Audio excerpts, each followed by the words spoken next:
Welcome out to the Screaming Boy Podcast, episode number 24. And we're just doing a quick, fun little episode that we said we'd do a while back, but never got around to it. I don't know why. Not a while back, but a little sooner than this, but really, honestly, it's probably right on time. We're going to look, Jesse. Ronnie. I don't know what's wrong with me tonight. What's wrong with me every single time we do a show? How long have you been up? Quite a while. I did watch. Okay, so of course Jesse's here with me tonight, ladies and gentlemen. Ladies and gentlemen, the one, the only, the infamous Jesse Starcher. Jesse, how you doing tonight? Oh man, I'm street level starching it up. I know you are, and I know you have to be excited. You know I am. Yeah. One reason he's excited, and the only reason probably right now, is we just started watching The Punisher on Netflix. So, yeah, it came out today, and the very first episode,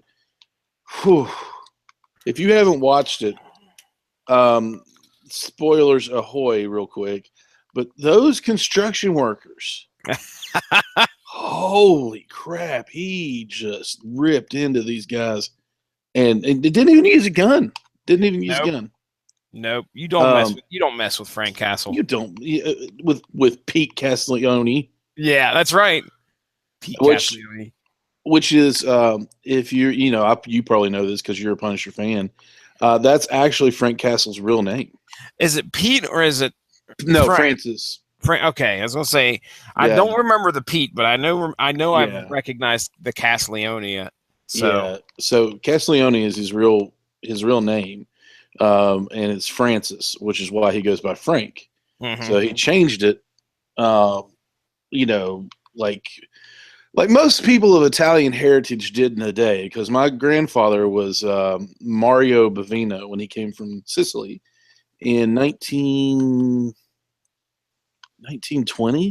1930, my grandpa would have been in his hundreds now. Wow. 90, late 90s, early 100. Now, who immigrated over here? My grandfather. So your grandfather is straight up Italian. Sicilian, yeah. Sicilian, yeah, exactly. That's which is Italian, but sure. It's the football that the boot is kicking. Ah, okay. Yeah. But so geography made better by sports. Right. So my grandfather and his family immigrated, and so his name was Mario Bavino. Well, when he came over, they allowed him to keep his last name, of course, but they changed his name to Mike. Really? Yeah. They said, well, we'll call you Mike because it was more American sounding. Yeah, and then so then Mario becomes like the quintessential video game pop culture name. Like don't get me started on that. When some people a while back found out my grandfather's real name was Mario, they would go, "It's me, I'm Mario," and I'm like, I hate all of you. Yeah, somebody's getting an elbow drop. Yeah, oh dude, it was it was when I went to Bible college for a year, and there was nothing fun to do there anyway. So except for pick on people and make fun of them. And then they found out that I watched wrestling. But anyway, so Frank Castle has returned to the airways in the form of John Bernthal, and he is he's amazing as Frank Castle. He's so good. I'm digging it so far. I am. Just finished episode 2. So yeah, I did too. We're kind of cruising right along, not binging as much as we would like. Then I think a lot of that has to do with the fact that the kids are up. So yeah, it's a little rough, but I mean, it's not as bad as it could be. That's true. So far, and it's having watched Punisher Warzone, which is my favorite of the 2 Punisher movies, 3 Punisher right there with movies. Then the Punisher with Thomas Jane. and then of course the Punisher with Dolph Lundgren, which no one likes to speak about. Yeah. But it's the Punisher Warzone is the better of the three movies, and it's rough. He shoves a table leg through a guy's head. Oh man. But so this whole series is going to be amazing. And when we both finish it, we'll get Adam to finish it, maybe, hopefully, and we'll talk about it coming up at a future episode, the next episode or two. And then also watch. We need to talk about this as soon as if you can get your eyeballs on it. Justice League. Oh yeah. So I've got Mark Radlich syndrome right now. This is a great way to start a podcast. I'm just telling you what we're going to do instead of just doing it. So I watched Justice League last night, and it was not as bad as it should have been. Okay, that's good. That's good news.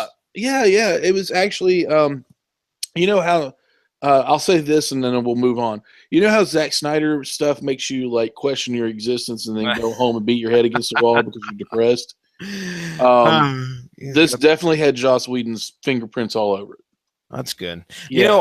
I did hear something interesting today, which this might be old hat for you or already old news, but Rotten Tomatoes withheld the rating for that movie and unveiled it during a podcast. So they purposely withheld the critics' rating and then made a big deal of it when they revealed it. Listen, Rotten Tomatoes is a bunch of douchebags anyway, in my opinion. Wait a second. Excuse my language. Because I just think, I don't know, man. I just think they're critics in the. I shouldn't say that. I shouldn't have said. I mean, sorry, well, Rotten Tomatoes.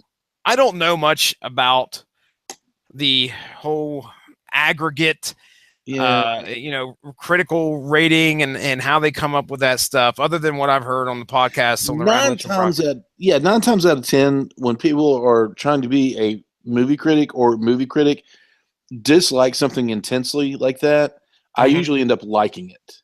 Yeah, that's why, because they find the smallest things and they nitpick on it. Instead of looking at how it should be or how it is or anything like that. Now, was there a lot of stuff to choose from in Justice League? Yes.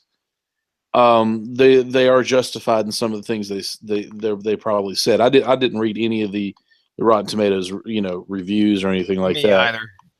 Either. There's a lot going on in there. It is. Let me put it this way: it is a hot mess, but it's a fun mess. Yeah. Okay. So, and it's the only reason it's fun, I dare say, is because it has Whedon's fingerprints all over it. Well, watch out when you start having fun at movies. Then people you get people that like absolutely hate Thor Ragnarok or something. So don't be having too much fun in the movie. Pat Mullen. I'll call him out. I don't care. How are you going to hate Thor Ragnarok? Like I said, one of the best movies I've seen in a while. I had Marvel movies. Boy, when they got a hold of that on Damn You Hollywood, that was I purposely did not listen to that episode. Pat and Robert Winfrey are purposely.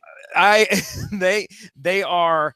I respect their opinion, movie opinion, and everything like that. That's for sure. And especially Pat's opinion on Thor.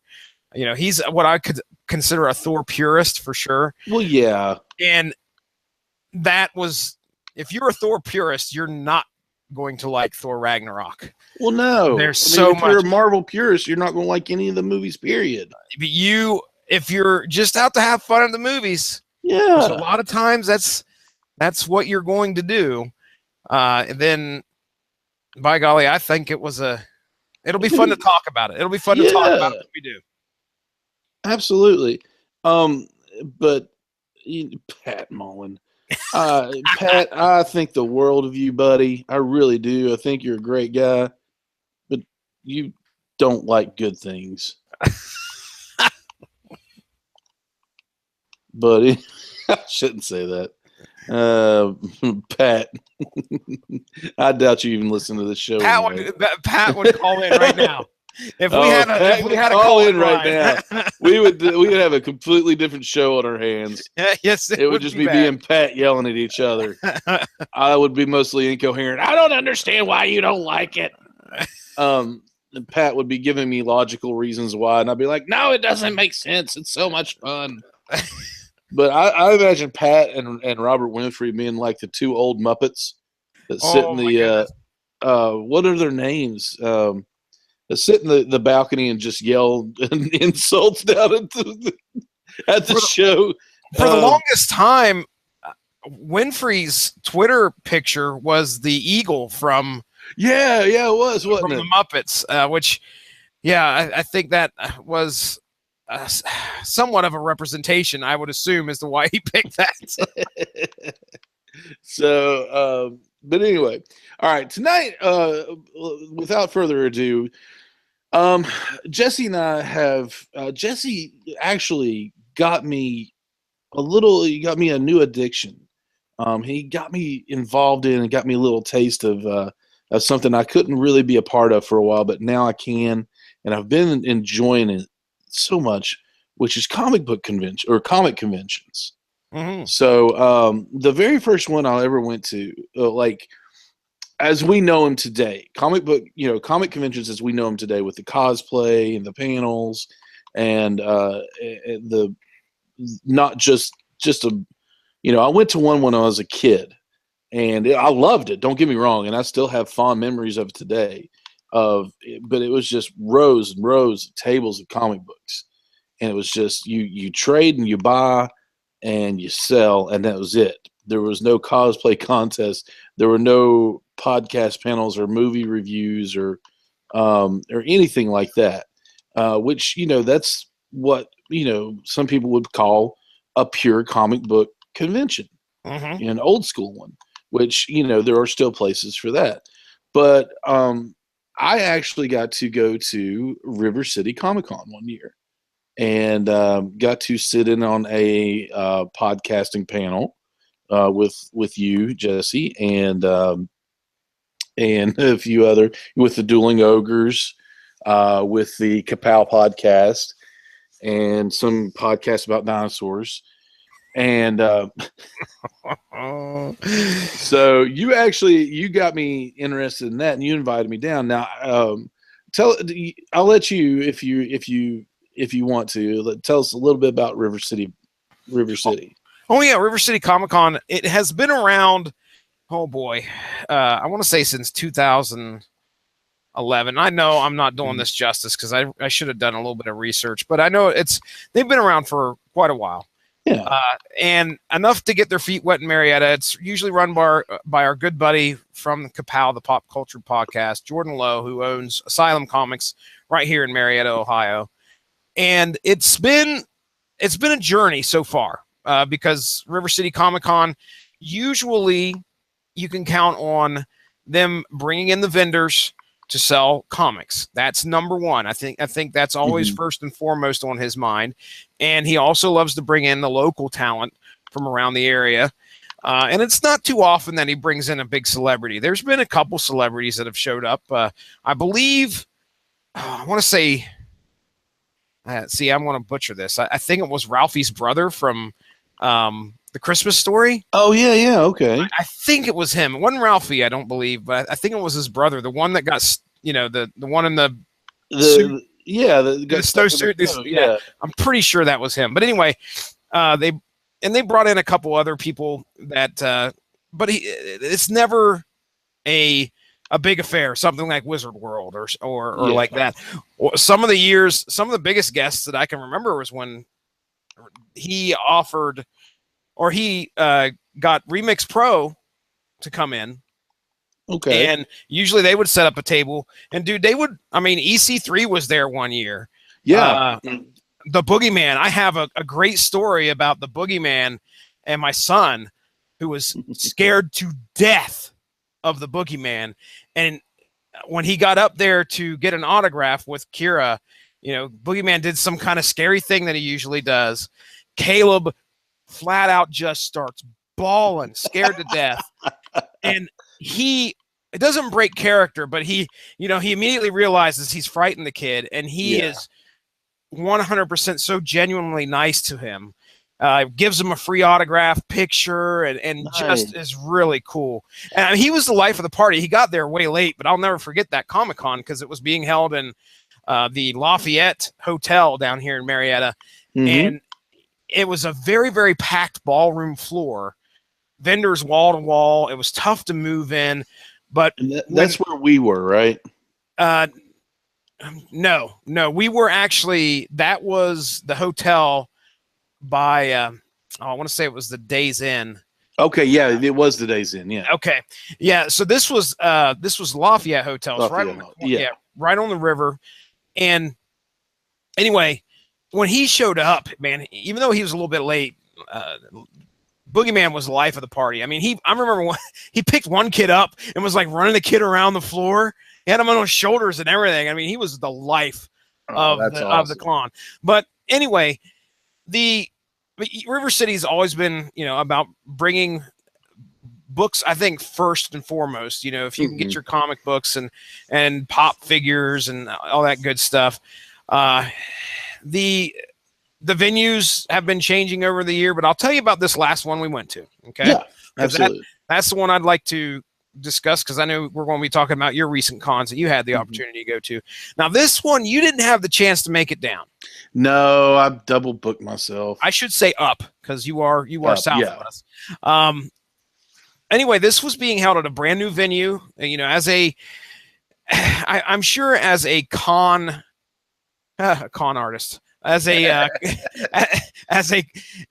you're trying to run cons, you've got to try and figure out so much stuff that falls in line to try and get as many people in as possible so your con will be successful.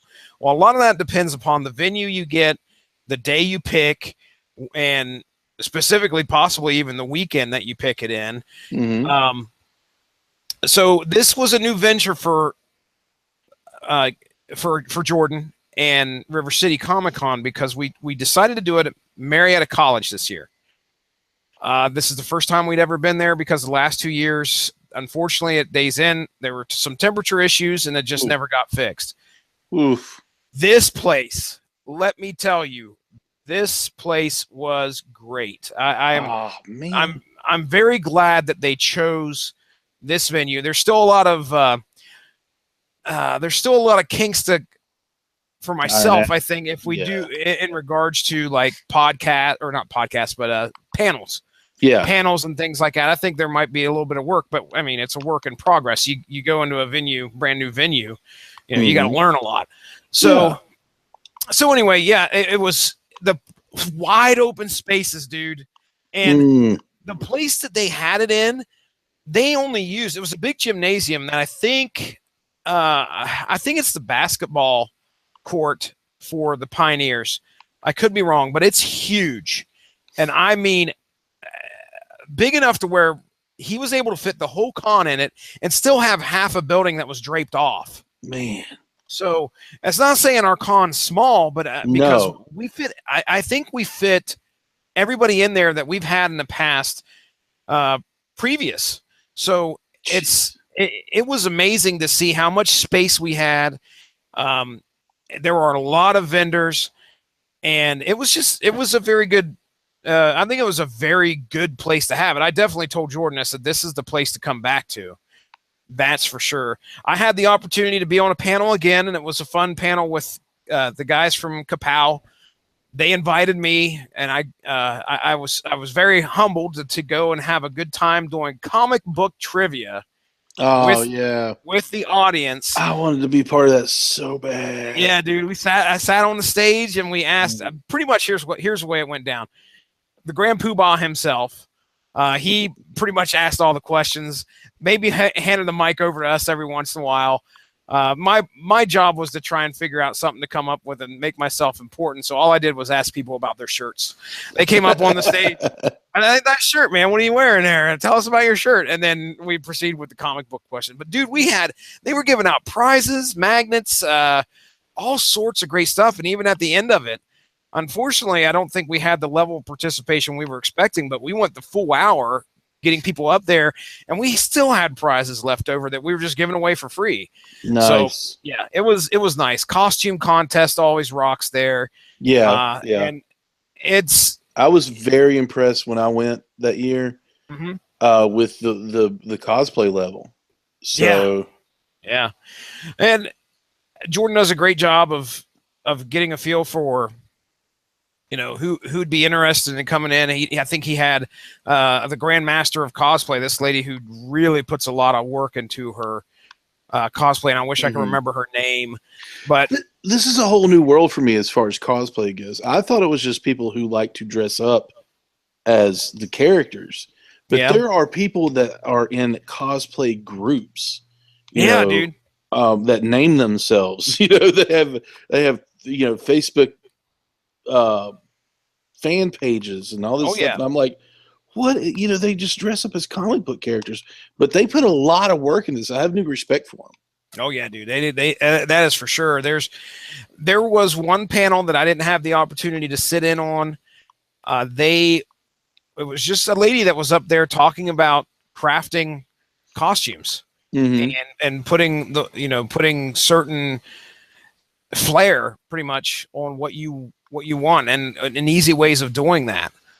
So it's a very popular part of the con. Yeah.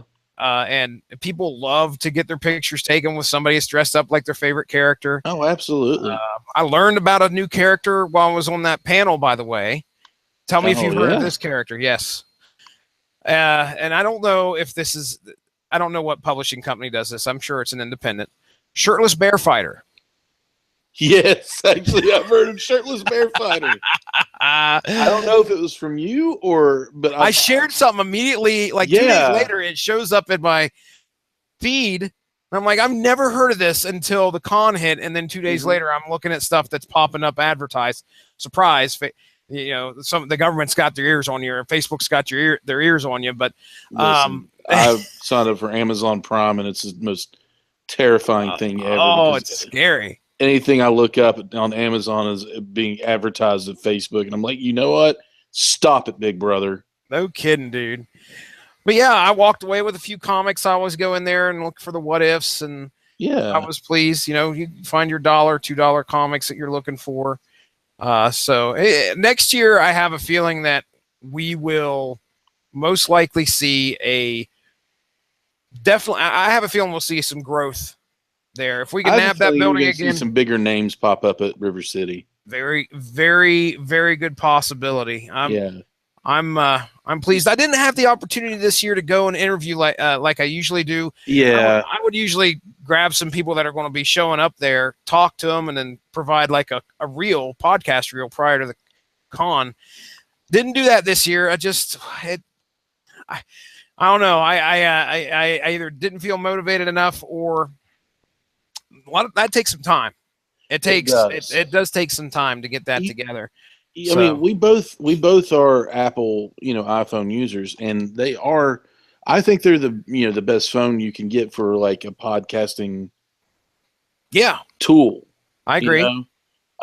So I watched you, and I learned a few things from you the year we went to River City last year, and watched you do your interviews and everything. I was like, man, I need to take after him. So there's some tricks that you can pull out with this stuff and do the interviews. It just takes some time, man. You gotta get around, talk to everybody, and then there's so much going on at these things that it's just, you have to really be bought into wanting to interview everybody. That's true. Anybody you can come across. So it's one of those things where like you're either there to work or you're there to enjoy yourself. Yeah. And I had an idea of interviewing people randomly because unfortunately at the comic book conventions I went to, I didn't know the person putting it on. So I was like, hey, you know what? I better not, because I'm just here as a spectator. I'm not I didn't pay to do this, or I didn't sign up for any kind of credentials. So, I don't want to ruffle any Step on feathers it. or Yeah, you anything. don't want to Yeah. step on any toes or anything. So it's, but yeah, I know when I went to River City, I had a blast, and I didn't realize that it was going to be like that. And they had of course, your vendors. They had the vendor tables. They had the artist tables.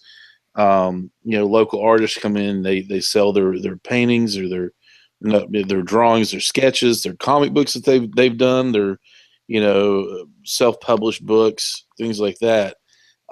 So there's a lot of talent floating around that Mid Ohio Valley in West Virginia and places like that I didn't realize was there. You know, so I was very impressed, and Jordan always does such a good job.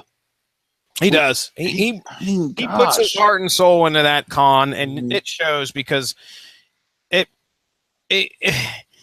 he cares about the people that come to that con. Not only does he care about the vendors, he wants every person to walk away from that with an experience that they can go and say, okay, well, hey, I'm coming back and I'm bringing back some friends next time. So he does a great job. There was even a story I heard there where this is a prime example of the good guy that Jordan is. And I'll be quiet about it. And we can move on to the cons that you made it to. But he posted a Facebook post where he has talked about he had such a great time at the con.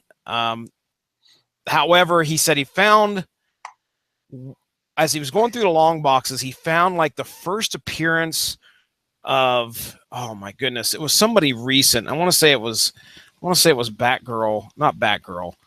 Man, I wish I could. Maybe it was Batwoman. Either way, or no, it was X-23. It was the first appearance of X-23. Dang. And he said it was in a dollar box that a vendor had out there.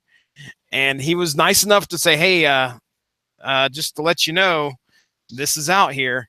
And I mean, if you look that up, it's going for a little bit more than $1. Yeah. So anyway, Jordan, he's a good guy. And I hope that, River City continues to have the success that it does. And I think we found a great venue now.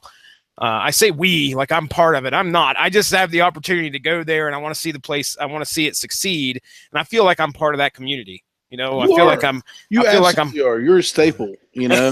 I'm serious. Like, I have a feeling that if you did not go, you would be sorely missed. Yeah, I appreciate that. Yeah, it's just going to be, it's going to be fun to see where it goes from here. We'll hopefully have that venue for quite a while. Nothing will, and then we can just keep growing. So yeah, absolutely. So where did you go, man? I mean, have you talked about? I can't remember if you talked about it on my show about the first one you went to, or if you did it on here.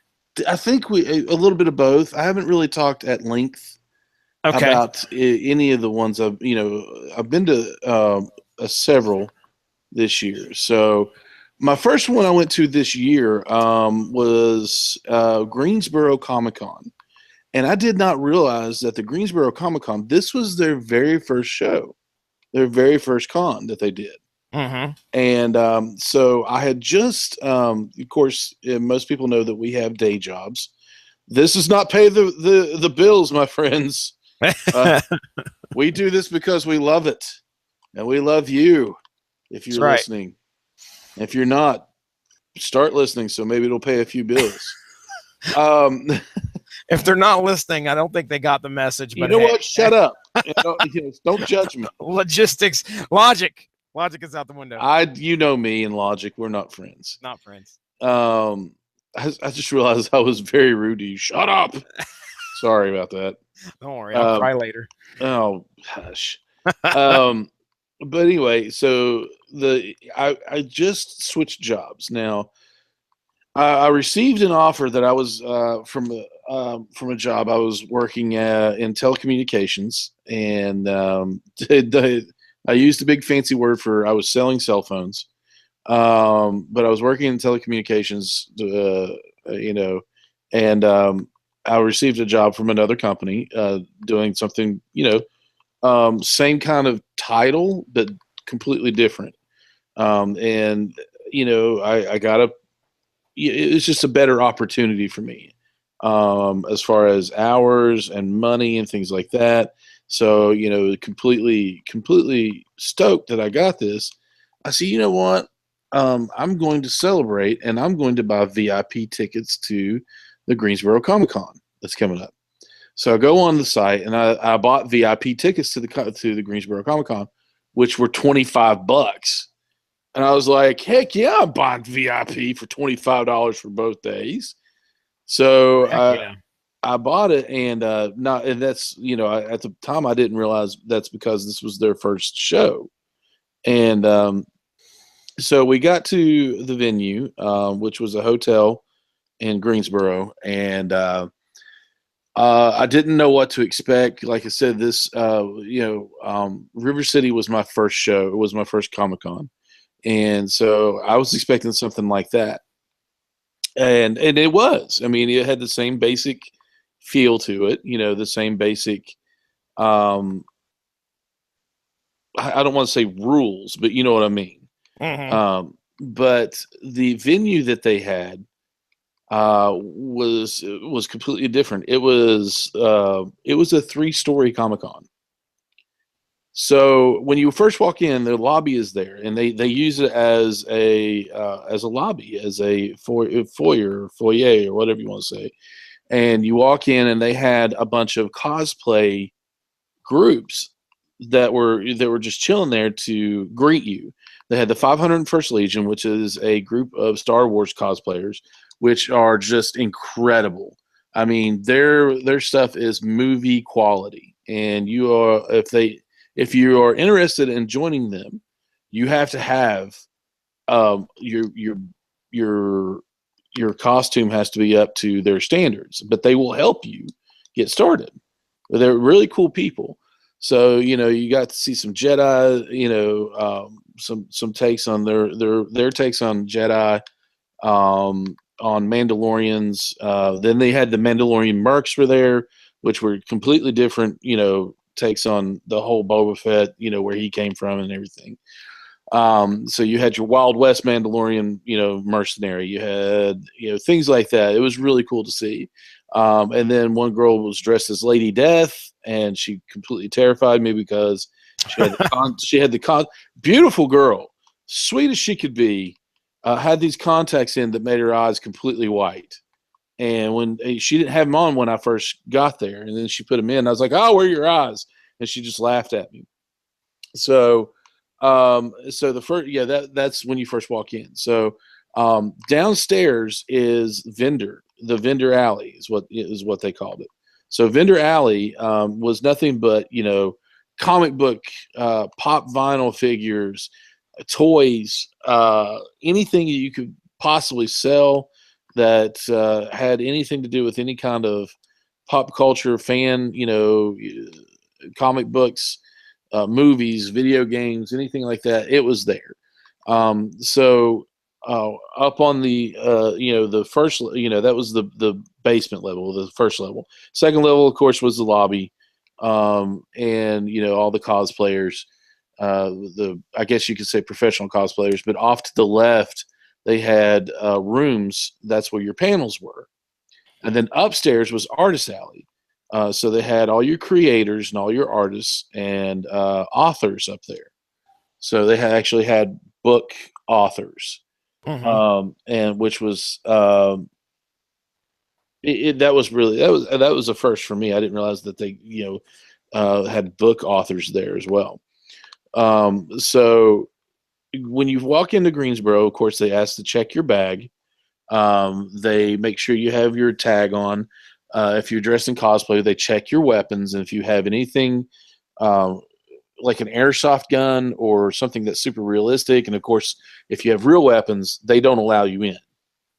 Uh, Yeah. and Yeah. if you have an airsoft gun, they don't allow Oh, you in. okay. Gotcha. Yeah, anything like that, you're not allowed in. It has to be non-working. It has to be fake. So it's either a toy, non-working airsoft gun, or you don't come in. So that was, the security was pretty tight. The staff was excellent. They knew exactly what was going on, what time, where to go, where to be. This is what you need. Since I had VIP, I got some art, some books, and things like that. So you could tell it was like, now that I was, see it, you could tell it was their first show because I was like, the swag was a little not wanting, but it was stuff that, I was like, this is all stuff that was probably donated to them. No. But it still has some really cool things in there. I got a piece of custom art for the Greensboro Con, in which the artist that drew it was there, and he signed it for me. Got some really cool prints and stuff like that. So got to be got to be in a panel that was called the Nerd Slam. Just by chance they found me and said, "Hey, you want to be in the Nerd Slam?" I was like, "I don't know what you mean. Am I going to fight somebody?" And they're like, "No, it's trivia contest." And it was actually it was pretty cool. I got that. I think I told you I told the story about that on one of the shows. How I answered a question right, and they told me I was wrong. So I showed them that I was right, and they made it up. But to me, the first place was a weekend pass to the Durham City, the North Carolina Comic Con Bull City is what it's called. It's in Durham, North Carolina. So I told him about it, and the guy made it up to me. He said, "Hey, we're going to give you a weekend pass to Fayetteville Comic Con." I was like, "Hey, that's great." Fayetteville's about an hour and 45 minutes away from me, somewhere through there. And so that's actually how I got hooked up and went to Fayetteville. So Greensboro, for it being their first con, they were just dead on, man. It was an awesome experience. I had a ton of fun. There was a lot of great vendors there, a lot of good books, really cool things to see. And the cosplay was great. This was one of the first things, this is people were like I guess they were on their game because it was like Greensboro's first con, so they were like, "Hey, let's make this good." So it was a lot of fun. I was like, you wouldn't have even, if they hadn't have told you, you wouldn't have even guessed it was the first time. Wow. Yeah. So that was like everything was like worked. It was like clockwork. Everything was great, and they didn't have any big name guests there that I remember. Nobody that I was really like, "Oh, I have to see them." But that's because it was their first time, and they probably didn't have the money to shell out to get somebody there, which is understandable, but it was still, who cares? Nobody, you don't really need somebody like that just to have a good convention. So it was, like I said, they outdid themselves. You couldn't even tell it was their first time. And I actually got to be a part of a podcast there, the Exhaust Port, which is an all Star Wars podcast. Those guys were really cool. So a lot of cool stuff going on, a lot of good cosplay, and everything worked like clockwork. It was great. The second one I went to was in Fayetteville, North Carolina. Fayetteville was a little different because everything was laid out. It was more like River City. River City, you had your main floor when I went, and then there's little separate rooms for like kids, for your panels, for your cosplay contest, stuff like that. Am I correct in saying that? Yeah. Yeah. Because I remember everything smelling like butt and feet because everybody was sweating in one room. And then you go to the cosplay contest and it just smelled like straight up chlorine because it was near the pool. It was in the pool. Yeah, they had just added chlorine to the pool, and it's like, oh Lord! But at least it doesn't smell like sweaty nerds, And so it was. I wish I would have known you when we first went to the very first River City that I had the opportunity to. I think it might have been the first one or the second one, but dude, it was just it is forever known, and I will always call it the Surface of the Sun Con. Yeah, y'all call it that all the time. I think that's incredible. Big metal building, Oh, 4-H building, and there was plenty of room in there. It just happened to be on the hottest day of the year, and it was surface of the sun, God. there's no closing the door, no air conditioning. This is a 4-H building. No With airflow. two fans. Two fans that did absolutely nothing on each of the entrances. You could stand in front of them. That's about as far as it was going to reach. The other, like, I don't know, 300 feet inside of there were just, sweaty nerds dripping all over the comic books as they poured through the long boxes. It was, I remember, dude, my buddy Justin, not the Justin we know. This is another Justin. Ewing? No, this is Justin W. Okay. I don't think you've ever met him. I haven't. He told me some stories. He shows up, and Justin's a bit bigger than I am. He's a little bit taller, but he's kind of heavier set, and he is sweating profusely. And I mean, like, you get underarm sweat. All right, we get that, Ronnie. We get underarm sweat. But when your underarm sweat goes all the way down the side of your belly, down the middle of your belly, I'm looking at him and I'm like, dude, it's hot. And yes, that was, boy, we learned lessons. But go ahead. I mean, like, I can't imagine, because I mean, it was hot in that hotel that we were in when I was at River City. I got a little toasty at Greensboro, and they had the air on. Oh wow! Stuff like that. So I can't imagine being in a big metal building with no air. Cole Cash, you know how big Cole Cash is. Cole Cash is a good sized fella. He's a big dude, professional wrestler. Ran into him. It's the first time I think I ever met him face to face. Like, shook his hand or whatever. Yeah. Got a picture with Kira. As a matter of fact, I might be able to find that on Facebook. But oh my gosh, I mean, you could tell the surface of the sun was affecting that man as well. He's going around trying to make his rounds and be nice and represent Remix, and you could he was let's just say he was sweating just a tiny little bit. It was bad. But go ahead, continue. I interrupted you. So Fayetteville was a large building, and everything was laid out on the floor. So the way they had it set up was your first half. I mean, like, when you walk in, the right side was your artists, the artists, the creators, and the authors. Mm-hmm. And then on the left side was your vendors. And they also had a section set up for gamers, tabletop gamers, card games. They had Magic the Gathering, they had Pokemon, which I'll never understand Pokemon. I just don't get how you play that game. Taking the world by storm. Yeah. But so you had, all these card games. Then you had your Star Wars tabletop game. I think some D&D was going on, things like that. So that was really cool. That's the first time I've ever seen that.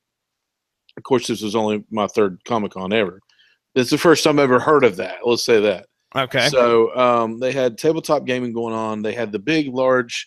They had, a lot of stuff. They had a lot of stuff on display there.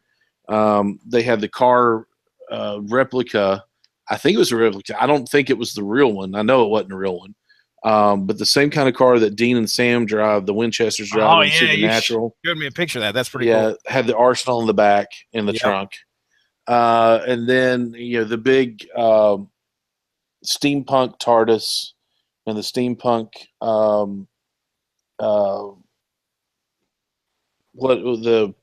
the robots from Doctor Who. Oh, the Exterminate.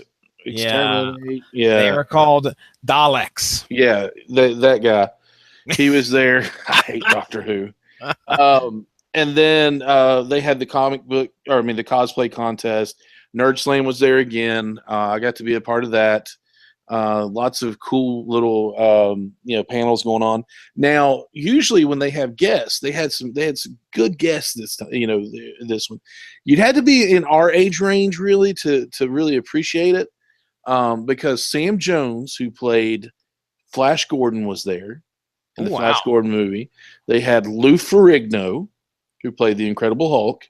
Yeah. Up until this recent movie, up till Thor Ragnarok. He played the voice of the Hulk.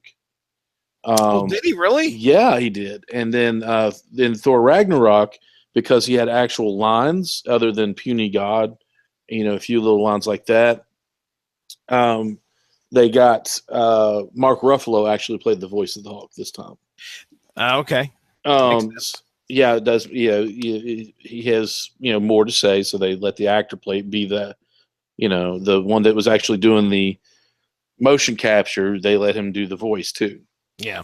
So Lou Ferrigno was there. Lou Ferrigno, for being in his mid to late 60s, looks fantastic. By the way, Oh, really? oh my gosh, I thought he was going to be like a sad sack, but he was like he's a hoss, dude. Sam Jones looks great. He's very nice. Very. I didn't know how he was going to be, like with fans and everything. Very gracious, very nice. Both of them were just wonderful guys. They were charging a little much for me to pay for an autograph, but so I didn't go up. I really didn't have anything for either one of them to sign, but I did snap a couple pictures of them. They were, very, very nice guys. I got Lou Ferrigno to laugh at me. Oh, that's good. Yeah, that was a lot of fun. So Lou laughed at me because as I was coming through, uh, I wasn't to do the nerd slam. I wasn't paying attention and almost knocked his table over. And I was like, "Oh my god, I'm so sorry. I'm just awkward." And he's like, "It's okay." And he's just laughing at me like, "You big idiot." And very nice guy. Very nice guy. So and then they had Nod from Superman 1 and 2, the guy who played the character Nod. Remember the big the big dumb one, Oh, yes. I Kryptonian? know who you're Yeah. talking about. Okay. He is getting up there in years, but even he looked pretty happy, pretty he's a pretty cool guy, but age is taking its toll a little bit because he was also a professional boxer. Oh, no kidding. Yeah, very sweet guy, very nice, very gracious, very, just smiling the entire time, waving at kids, taking pictures with people, being a nice guy. So those were really cool. I got to listen to Lou Ferrigno speak Sunday morning. Let me ask you: Yeah, did he have a stutter? no stutter, but he does have an impediment because he is deaf. That's right. Okay. I don't Yeah, know why I was thinking they were. partially deaf. Okay. All right. And but very inspiring guy. Um, and it was cool to, to listen to him talk about how he don't give up. I didn't think I was going to be able to do anything. Nice guy. As far as the con goes, they were on point with security. Holy crap! I did not have any reason to be worried about anything. They had the police there, checked your weapons. So a police officer, multiple police officers were there all day, checking, cosplay weapons. Of course, once again, if you got in, if you had a real one and didn't have a permit for it, you probably went to jail. Yeah, I was gonna say Yeah, you're but gonna have a little bit more problems than getting into a yeah. con. So all of the staff were very nice, very gracious. Knew what was going on. Didn't see a whole lot of them, but you didn't really need them, because everything was just right there. Yeah. So you really didn't go, okay, where was this going to be? Where's this going to be? So they had a DJ that was, was emceeing the event as well. So he'd always tell you, hey, it's 10 minutes till this. You need to get to this room, and it's this way. And then you'd always have somebody waving at you. So they were on point. They've been doing this for years. Mm-hmm. It's the biggest square footage wise. It's the biggest convention in North Carolina. And so they had the food trucks outside. They had those set up. They had snack food on the inside at the vendor station. I got to look through some of these books. They had some great vendors there. Bought some books. Bought some pops. Bought one of the coolest vendors there was they were selling pint glasses that were laser etched, and they would laser etch anything into it. that not there, but just they had. I bought Star Wars that had the Rebel symbol and the Imperial symbol. They had Cobra and a Cobra symbol. They had Thundercats. They had the one I couldn't choose between Autobots and Decepticons or Star Wars. And I was like, well, let's just go Star Wars. They had one that didn't have anything on it. I was like, well, what in the world? Is this just a blank copy? And she goes, look inside. And you looking at the bottom of the glass, it was that you have been poisoned. Oh, wow. So if you're done drinking, if you're having a beer or something that you can't see the bottom of the glass, as soon as you're done, you look down and it says you have just been poisoned. That's crazy. It was so much. It was so fun. I bought a couple of pint glasses from them, just because I was like, these are fantastic. Yeah. There was more stuff there other than comic books that I and pop figures that I was like, this is really cool. I bought a pocket watch with the Rebel symbol on it from Star Wars. Love that. Yeah, I love that thing. Bought some old school original 1983 GI Joes and a couple of those, and one of the Jeeps from GI Joe, and which I was completely stoked about because it didn't cost a whole lot of money. It cost me maybe like $20 total for that for those 20 bucks total for both Joes, complete with their weapons. Very cool. And the Jeep, which was complete as well. So I was really pumped about that. And then, they had more toys there and stuff like that. So the overall experience, the cosplay was great. The cosplay contest was awesome. The winner was a dude that was dressed up like the Queen of Hearts. His dress, his costume had LEDs on it and everything. It was nuts. It was crazy. They did have a Deadpool off because you're going to find a lot of guys dressed as Deadpool. And all the time, everywhere you go. If it's a convention, Deadpool's going to be there. A lot of girls too, but you'll find a lot of Deadpools and a lot of Harley Quinns. So they were like, there was an abundance of Deadpool. So they were like, hey, let's just have a contest to see who has the best Deadpool outfit, or costume. So they were like, we need all the Deadpools on stage. And this one dude who had a movie quality Deadpool, costume, gets up on stage, and he even had he had a stick pony, but it was a unicorn. Mm-hmm. The swords on his back, the whole nine. And I guess everybody else says, you know what, there's no way we're beating him, so we're not going up there. And the whole time they were playing DMX going to give it to you. Yeah. And so the guy's just up there by himself, and he's, it's a little awkward. So he just starts dancing, and he danced to the entire song, and by himself. Like one or two people dressed as Deadpool came up towards the end, and they just watched him, and they just kind of like did the whole Wayne's World, we're not worthy thing at the end.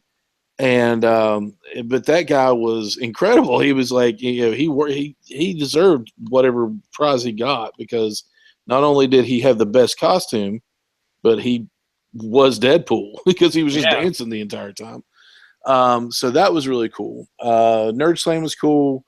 My friend Nick was there and with me, and Nick actually, I'm not going to lie, he resembles Chris Hemsworth a lot. Oh, yeah? Yeah. He looks like Thor.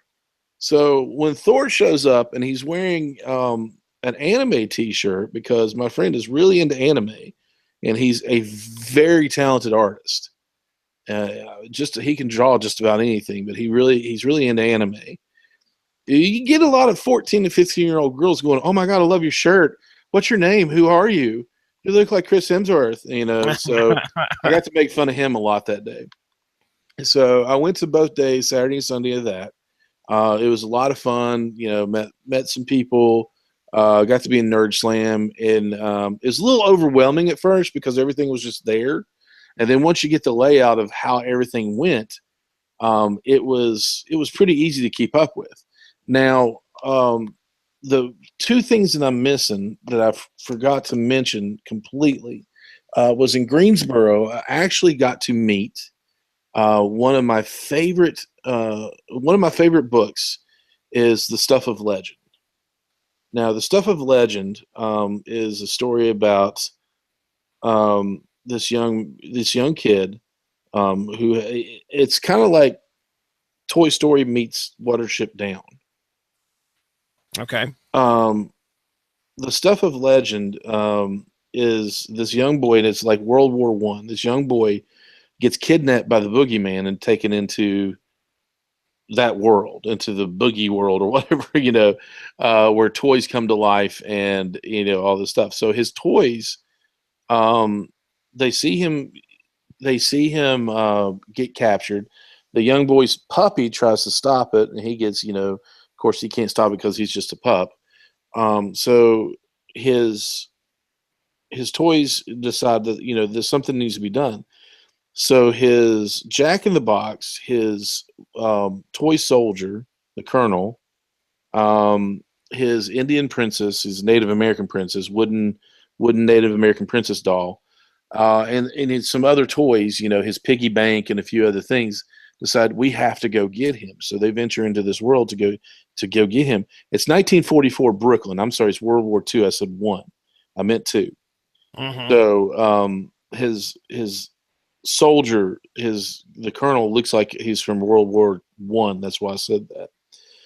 They become life size and with functional weapons, pistols, and the Jack in the Box actually becomes the jester who has knives.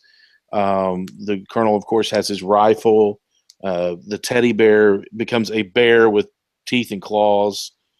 Um, and they fight for their boy. They have to go get him.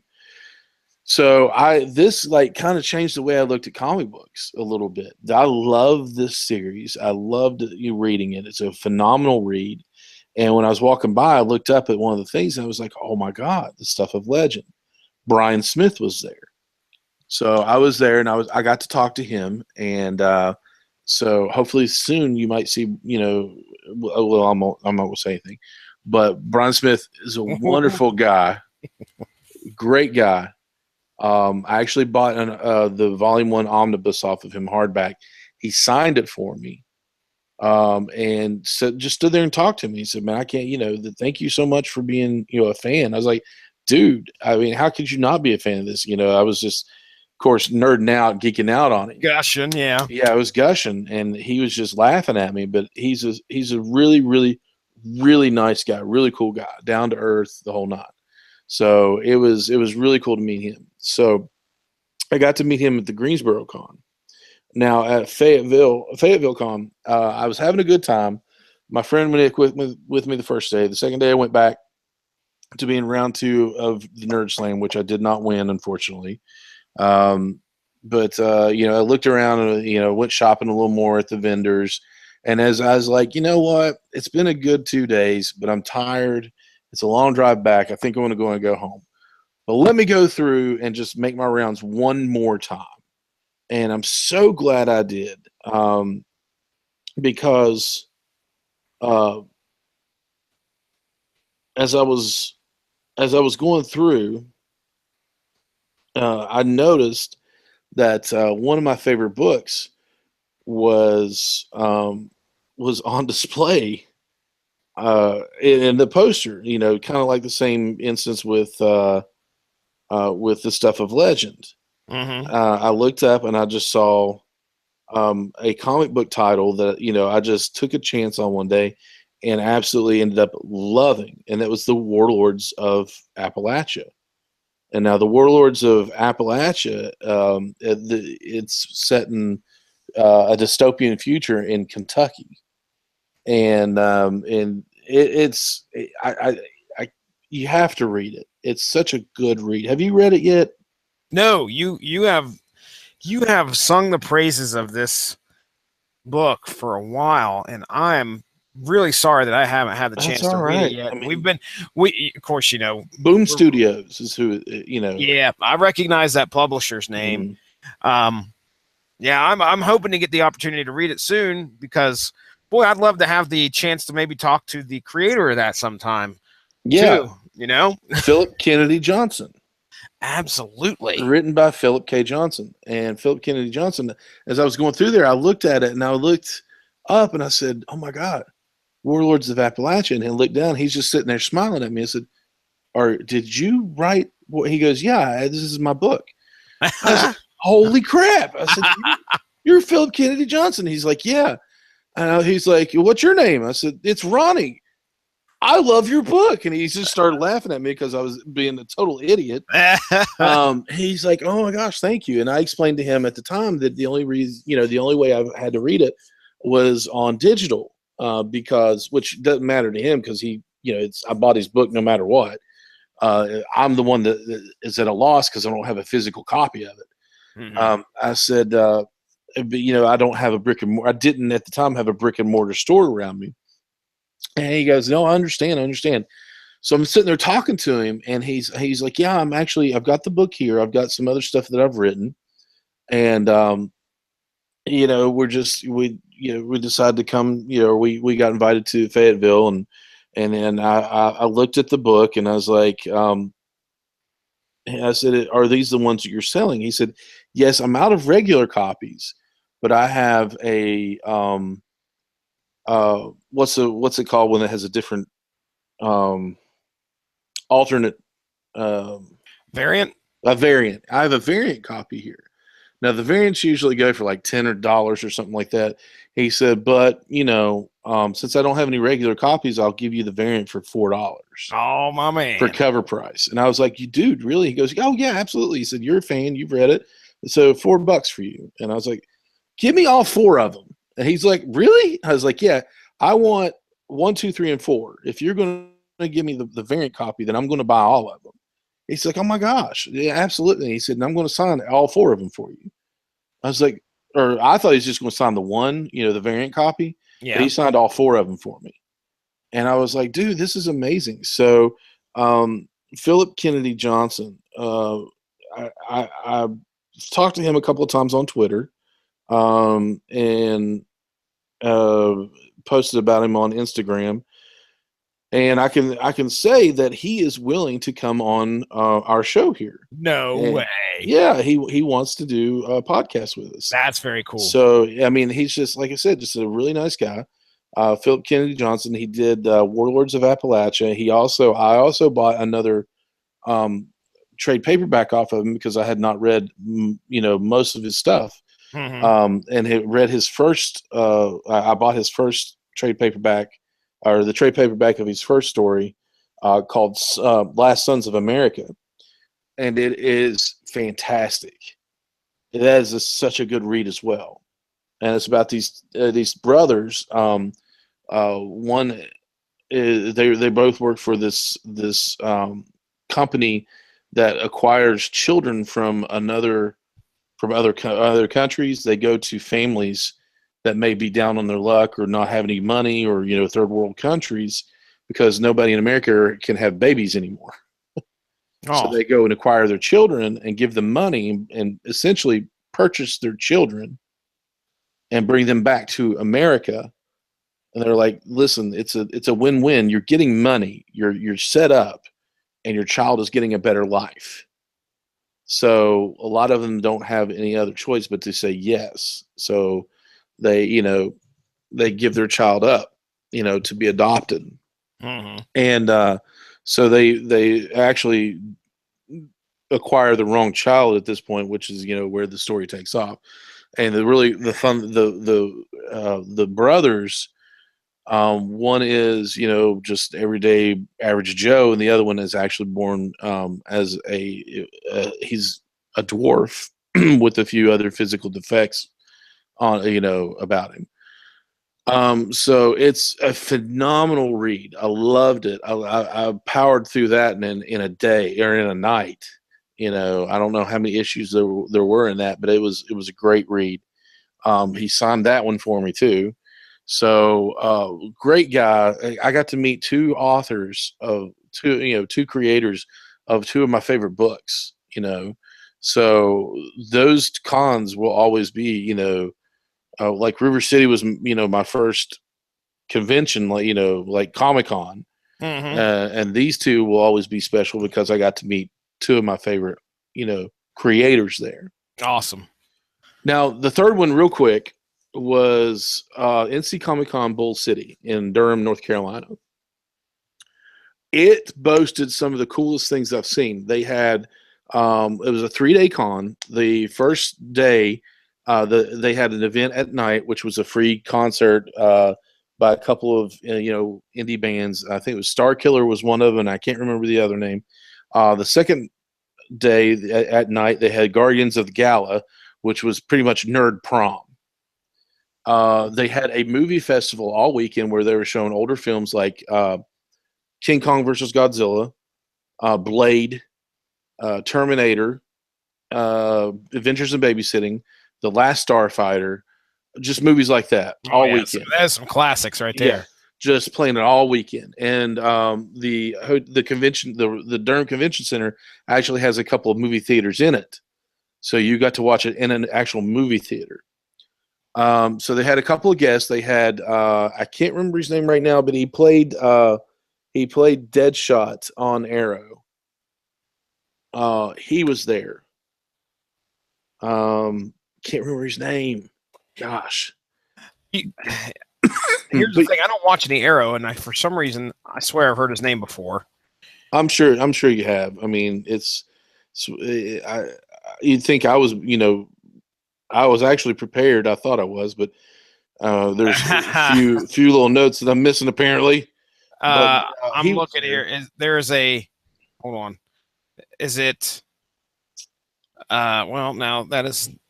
Sorry, they got Floyd Lawton, but that's I think his actual name. Actual name, yeah. Yeah, as a Deadshot's actual name, not the actor.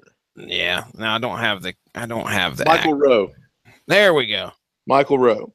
Michael Rowe was there. A young lady of Dirty Jobs. No, that would have been a lot cooler. Seemed like a nice enough guy. Valiant Comics was there. They had their whole display. Nice. Mike Rowe and Valiant Comics did a panel together because he stars in Ninjak versus the World or whatever, little short film they did together. Oh, but he plays Ninjak. So they had a panel together. They had a young lady, I can't remember her name, but she was in she plays one of the voices in Steven Universe. She had a panel.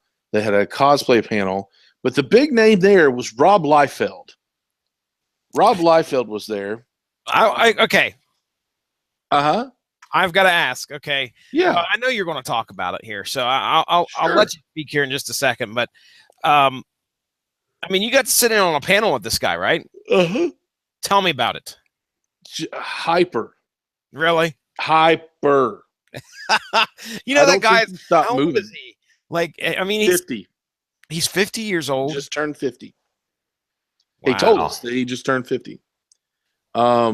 Phenomenal shape. I mean, you could tell he exercises and stuff because he doesn't stop moving. Oh, yeah. He made some inappropriate jokes that were actually really funny. One of them was like he kept sniffing and he was really hyper and bouncing back and forth. And but coming from California, I think is where he lives, to North Carolina, it was a little chilly for him. Is what he said. Listen, I know I'm sniffing. I apologize, but I came from California to North Carolina. I've got a runny nose. I'm not doing cocaine. I promise.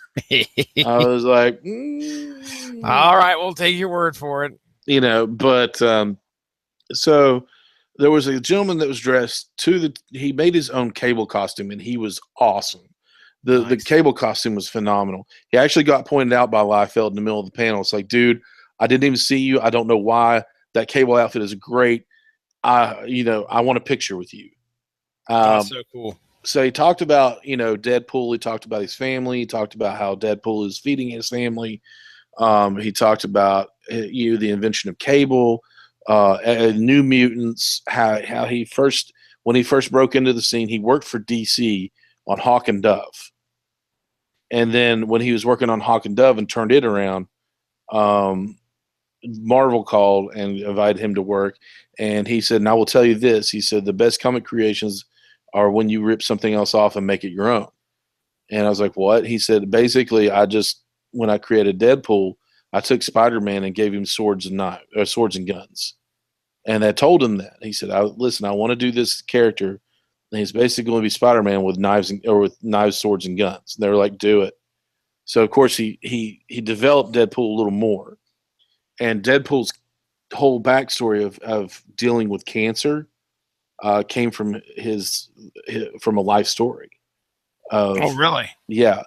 So one gentleman stood up and at the end asked, he said, how much of the character of Deadpool is actually you?" And he said, "Have you not seen me?" And he was like, "Have you not, have you not been watching me this entire time?" He said, "Pretty much all of it." He said, um, "Deadpool's cancer background came from watching my dad suffer from a brain tumor." Oh, wow. Things like that. And we were like, "Whoa!" He told us all about, watching his dad dealing with that and everything like that. The mark with the mouth came because he doesn't stop talking, and he has this, kind of a smart aleck attitude about him, and Mm-hmm. he admits that. And so Deadpool is basically him. And I was like, I can really see that, you know. Mm-hmm. So it was cool to get to see him. Did eh, I got in line for him to sign something. I didn't know what he was going to sign. Found out that he was charging $40 per signature. I said, Cons are not a nice place for me to be because I'm such a cheap bastard. you and me both, brother." Because I'm So, sitting there. I mean, like, I will spend, if I've got the money, I will drop some coin. You know what I yeah. mean? Oh, yeah. And You on only get to stuff. do this usually, this Yeah, might be the one time you get to meet Rob Liefeld. right. And I was sitting there thinking about this, and I was like, this might be. I won't. I left. I got out of line because one, I didn't have any cash, Yeah. and two, because it was cash only, and two, I was like, I just don't know if I want to drop that much money on a signature of Rob Liefeld. And then I started thinking about it. I was like, um, uh, this guy wrote all of the comic books I read when through my adolescence in the 90s. I might not get to see him again. You Yeah. never know. So, I had some cash finally, and I'd gone to an ATM and drew some cash out. I said, I'm going to go get his autograph. So I went to where the line was. There was nobody in line. So I said, "Oh, my lucky day." So, so I went through the whole thing, got to the line, and I saw Mr. Liefeld rummaging around in the back and, doing his thing. Not doing his thing, but, gathering his stuff. And I was like, huh, I must have come right at the end. He might be about to take a break. And Yeah. all of a sudden, this large man who's taller than me um, comes up, decides that let me put it this way. I'm standing there and I'm waiting for somebody to tell me something. And this large Yeah. guy comes up. Either he's going to take your autograph or he's getting ready to leave. Something. Somebody tell me something. Yeah. So I don't just stand here and look like an idiot. So this guy walks up on me aggressively, who's working the Liefeld table. He's one of the staff at the con. Gets within inches of me, trying to, I guess, intimidate me. He says, "Yeah, actually, the line's capped. He's taking a break." And I said, "Oh, okay. Well, you going to hit me in the face now?" And he's like, "What?" I was like, "You rolled up on me like you wanted to fight." I said, "Are you going to hit me now?" No, no, no. That's not what I said. Then you need to check your body language because that's what you rolled. That's what you walked Oh. up here looking like. I said, wonder. "I will leave. I'm on my way." I said, "I'm leaving." I said, "But you need to watch yourself." And then, and how you approach people. And he was getting ready to say something. So I just turned around and walked off. And I was like, that dude just cost Rob Liefeld $40. Yep. And I don't want to be around any, I don't care if he's around the president. If he's there, I'm not going there Yeah. because I will, knowing me, I try not to have a quick temper, but sometimes I do. And I was not happy with that gentleman. Not happy at all. Wasn't happy with the situation. Wasn't happy with how I was treated. Wasn't happy with most of the staff there that day. Well, that weekend. It was a 3-day event. About 75% of them didn't know what was going on, didn't care what was going on, and had bad attitudes. Mm-hmm. I'm going to straight up say this, okay? The idea of North Carolina Comic Con Bull City was really cool. The way they did things, I won't lie. You know, the whole Guardians of the Gala thing, the movie fest, that was cool. Film festival, that was really really cool. That was a great idea. But you need to work on your staff. They didn't have a clue what was going on. Your vendors didn't seem real happy. The artists were pretty cool. I was actually about to pay extra to get a signature from a guy, but your staff caused me not to do that.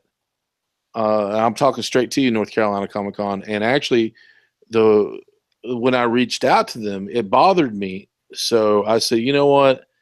The only way that I'm going to have any kind of closure is if I reach out and tell them about my experience. Mm-hmm. And when I reached out to them, the only way I knew how to do it was at Facebook. The only thing that was said back to me, sorry you had that experience. Did he have red hair? No, he didn't. And I've not heard anything from them since. And it's that frustrating part because it's Facebook. So the little icon shows up. So they've seen. Yeah, they've seen it, they know what's going on, and they've chosen not to acknowledge it. Yeah. So Kevin Eastman of Eastman and Laird, as we know them. Yep. Teenage Mutant Ninja Turtles fame. Is going to be at North Carolina Comic Con Oak City, which is Raleigh, I think. I don't know. Just call it Raleigh and Durham. Let me try to be fancy with this. Is going to be there, and I really want to see him, but I don't want to give North Carolina Comic Con any more of my money. Yeah. That whole experience kind of ruined me, kind of tainted that whole weekend for me. Now I had fun. I was a part of another panel called Fanboy Face Off, where you would they gave you a all right, we're doing godlike heroes. We're doing villains. We're doing anti-heroes. We're doing this. So so you were going up against somebody, and they picked anti-heroes, and of course the guy picks Deadpool. So I'm like, all right. So I looked at my friend Hector. Well, I call him my friend. We don't know each other that well. He's a great guy. But Hector, who actually has been a part of Nerd Slam, he has written a book series called Faith the Fandom, which his Christian faith, he relays that to his fandom in comic books. So really great guy. And is really smart, knows his stuff. Used to write for Fanboy Face Off for Screen Junkies. He wrote for Screen Junkies. He knows his stuff. You know what I mean? Yeah. He's a great guy. I'm really impressed with him. A really nice guy. So I was a part of that. So Hector said, "Wait a minute, who are you going to choose? Who's your guy?" I said, it was really cool the way it happened. I told him who it was going to be. He said, all right. He chose Deadpool, so you get whatever you want. I was like, okay. And he's like, all right, what did you choose? And the guy was like, Deadpool. And I was like, of course, because, you're not original. And they said, all right, Ronnie, who did you choose? I said, Venom. Nice. And I was like, the only reason the kid beat me by vote Popularity contest. was a popularity contest, and I called him out on it. Yep. And I said, they were, when they were voting, I made some really good points of why freaking Venom is, could destroy Deadpool, and they still voted for Deadpool because he's Deadpool. Yep. And when that happened, when they said, "All right, who wants Venom?" and not, I could tell that the majority was going to vote for Deadpool. I said, "Oh, come on! Just because Liefeld is in the house doesn't mean you have to suck up." And everybody just kind of looked at me, and I was smiling when I said it. I wasn't being a douche about it. Yeah. And Hector thought it was funny, and I was like, well, "It's the truth." And they all kind of like, "Oh, that's funny." And I'm like, "Yeah, it's funny, but vote for me." Yeah. Yeah.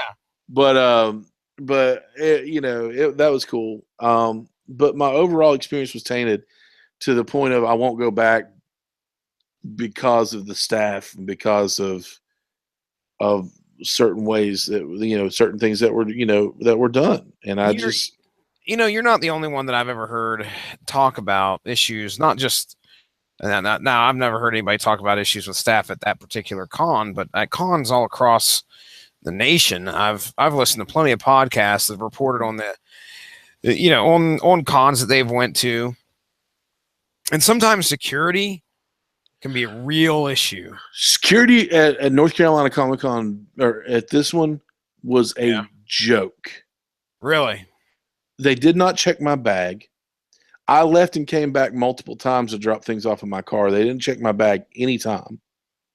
All they did was check and make sure I had my orange bracelet on to see if they got my money, and they were done. Yep.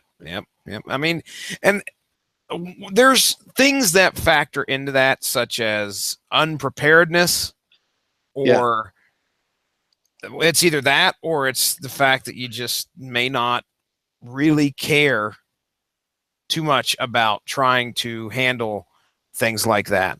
And then there's also the stress factor. This guy, benefit of the doubt, this guy may have had one heck of a day trying to wrangle lines for Rob Liefeld. I get it.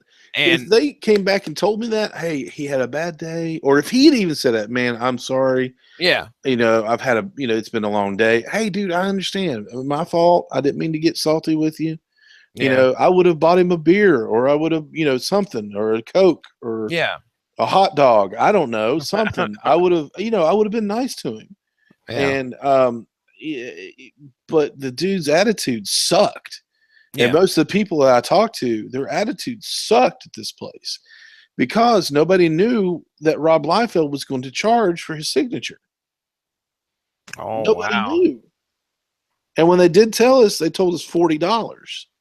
And then they came back and said, yeah, it's $40 cash only. Oh, you're just now finding this out after we've been sitting in line for 20 minutes. But when you get up there, Mr. Liefeld had to tell you, or his assistant had to tell you, yeah, it's $40 for non-key issues. If it's a key issue that he's signing, it's $80. What? Yep. Okay. All that is trying to capitalize on a resale market. That's right. All that is. Somebody is going to bring up Deadpool number one. First appearance of Deadpool. Which was going for $600 at the con. Yep. And they're going to get it signed by Liefeld and turn around, get it slabbed and sold. Mm-hmm. And Liefeld's going to get his $80. Exactly. He's going to get his cut of that profit just because of his name and his character. And that's... Dude's already a millionaire. Yeah. I mean, he could do this for the rest of his life if that sustained him. I mean, imagine the amount of money that he is getting. And royalty? Okay, how long was the con? You said it was 3 days, but how long did he sit around? 2 days. 2 days. Not 2 full days. Okay. How many hours would you say he put in? 4 or 5. How many signatures do you think he got, out the door? Couple hundred an hour? Yeah, maybe. Or are you saying total? No, probably total. Okay. So Now, all he does, But all he Bonnie signed, Adams, yeah, he only gets signed for a couple hours. he goes to events.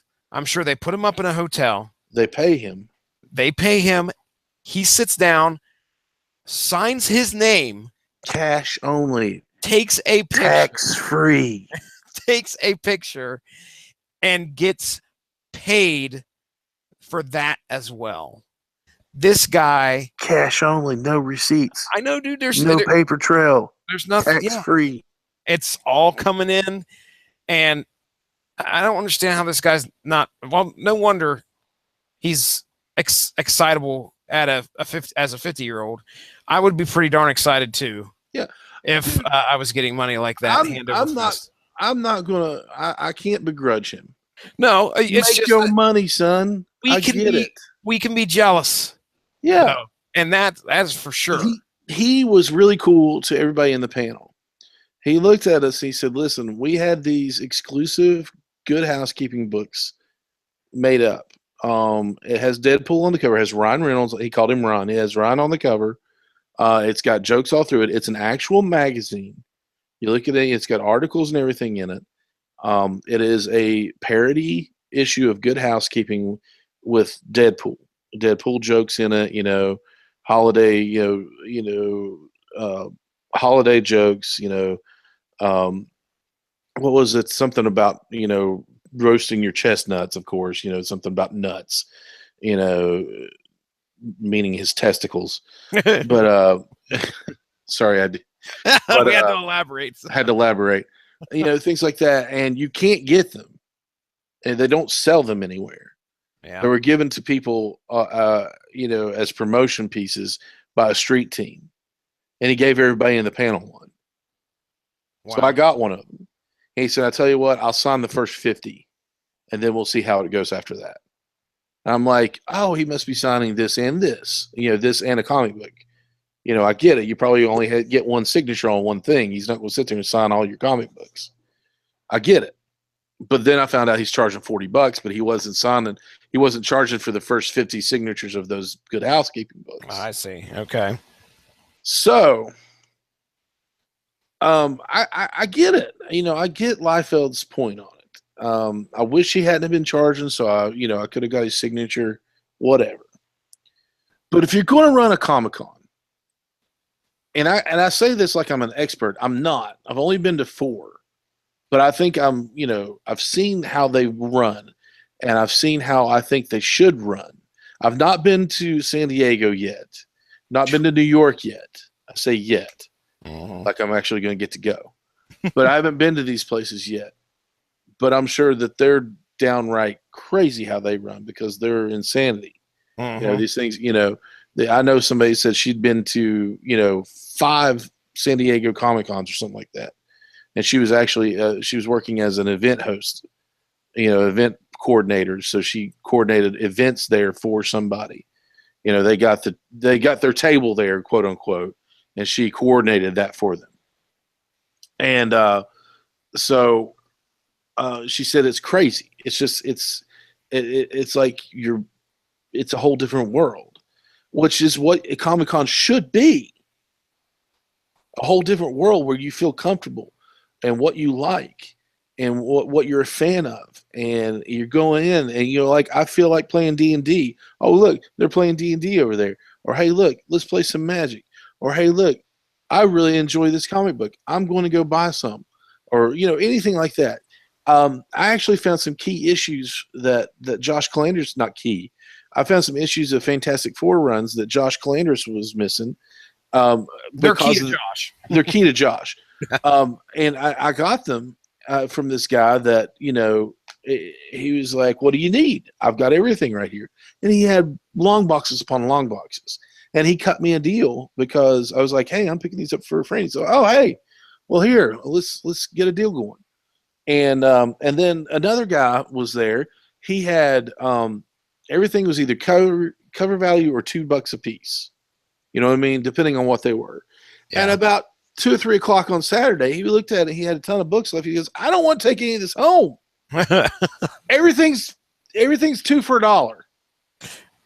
That's the way to do it. And I was like, what? He said everything's 2 for $1. I got a complete Howard the Duck run from the most recent Howard the Duck. Nice. And That's the way to do it right there. 11 issues, $5.50. I paid $5.50 for those, whereas they're $3.99 cover price. You know what I mean? Yeah, dude. I got a run of new X-Men All-Star or not All-Star, new X-Men, Astonishing X-Men. I got some Avengers books. People are like, I've got hardback trade paperbacks, things like trade paperbacks, hardback collections, all this. They're all half off. Okay, there are too many left. They're all 75% off. And I'm sitting there going, I loaded up on books, Jesse, and didn't spend over $20, $25. There you go. That's my dream right there, buddy. You wait around to the final hours. That happened to me one time when I had the opportunity to go down to Tricon.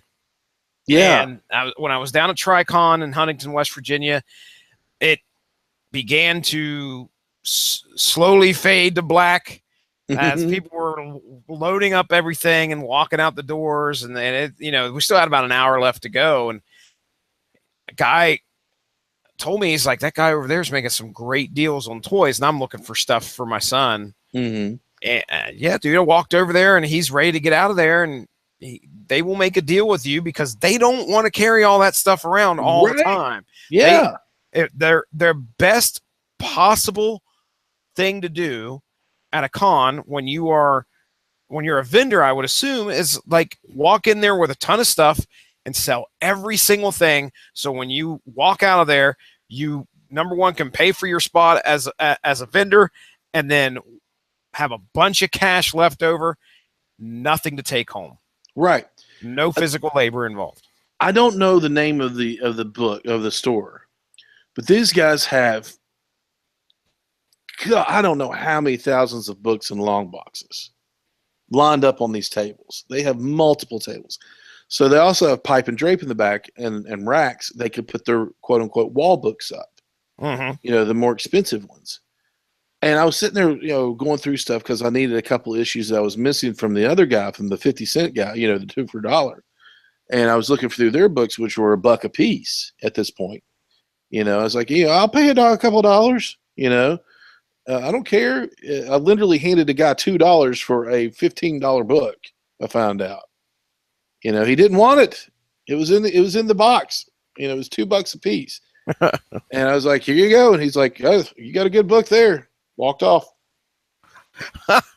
And so I literally heard him say, hey, we